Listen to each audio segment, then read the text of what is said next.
Si je vous disais que la personne qui partage votre lit depuis des années, vous ne la connaissez pas. Pire, la certitude d'avoir fait le tour de votre conjoint, c'est peut-être la raison exacte pour laquelle la complicité est en train de s'éteindre à petit feu dans votre salon. Faites ce test avec moi. Quand vous regardez votre partenaire le soir, est-ce qu'il vous arrive de ressentir une étrange sensation de distance, voire de solitude à deux? Tout fonctionne au quotidien, les enfants, la maison, les projets, et pourtant, vous avez parfois l'impression de vivre avec un colocataire, parfait peut-être, mais étranger sur le plan émotionnel. Pourquoi? Le psychologue John Gottman a passé 40 ans à observer des couples en laboratoire. Il a identifié ce qu'il appelle la carte d'amour. La carte mentale que vous avez de l'univers intérieur de votre partenaire. Ses peurs actuelles, ce qui le préoccupe cette semaine, ce dont il rêve en ce moment. Son constat chez la majorité des couples de longue durée, cette carte n'est presque jamais mise à jour. Elle date d'il y a 5 ans, 10 ans, parfois du début de la relation. Et quand la carte ne bouge plus, votre cerveau, qui est économe en énergie, arrête de consulter la vraie personne et se met à consulter la carte à sa place. Votre partenaire vous parle, vous répondez, mais dans votre tête, c'est une version figée de lui que vous vous adressez. Moi, j'appelle ça la marionnette en carton. Alors, posez-vous cette question qui est dérangeante. Ce soir, est-ce que vous parlez à votre partenaire ou à une marionnette que vous avez fabriquée dans votre tête il y a des années? Beaucoup de couples qui ressentent ce vide font la même erreur. Ils pensent que tout va se résoudre en planifiant un grand voyage, en forçant une belle discussion de 3 heures, ou en attendant que ça revienne tout seul. À chaque fois, ils sont déçus. Parce que si vous forcez ça sans comprendre ce qui se joue en dessous, vous allez fermer la porte encore plus à une réunion. Imaginez la scène, votre partenaire commence à changer, il se passionne pour un nouveau sujet, il remet en question son travail, il traverse quelque chose que vous ne comprenez pas bien. Inconsciemment, ce changement vous menace. Vous sentez qu'il s'éloigne de la carte que vous avez de lui. Et votre cerveau active un réflexe de survie. Vous ironisez, vous minimisez, vous le ramenez gentiment, ou parfois pas si gentiment, à sa case départ. C'est pas de la méchanceté, c'est la peur de perdre la version de lui que vous maîtrisez. Vous refusez de payer le prix d'entrée de l'intimité réelle. Et ce prix, c'est pas ce que vous croyez. C'est pas communiquer plus. C'est pas faire des efforts. C'est beaucoup plus inconfortable que ça. Le prix d'entrée réel de l'intimité, c'est accepter de perdre le contrôle sur l'image que vous avez de l'autre. C'est accepter qu'il puisse vous surprendre, vous déranger, parfois même vous décevoir, et rester quand même en contact avec lui, plutôt que de vous replier sur la version de lui que vous préfériez. En clinique, on appelle ça la vulnérabilité, le choix de rester exposé plutôt que se protéger.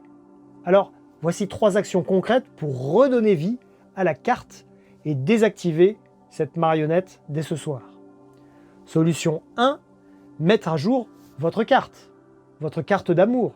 Parce que le constat, c'est que vous ne savez probablement pas ce que votre partenaire traverse aujourd'hui même.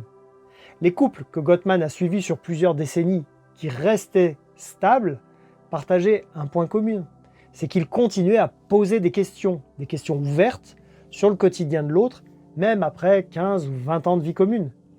Donc l'action, c'est poser des questions sur le vécu, pas sur la logistique.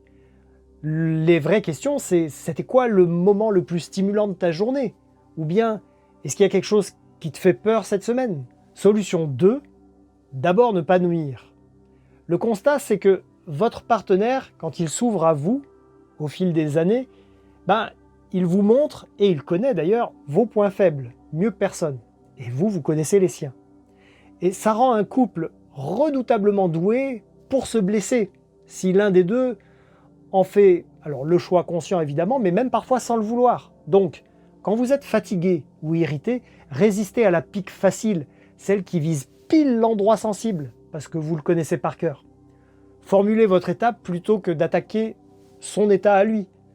Je suis tendu ce soir, j'ai besoin de calme et non pas tu fais toujours du bruit.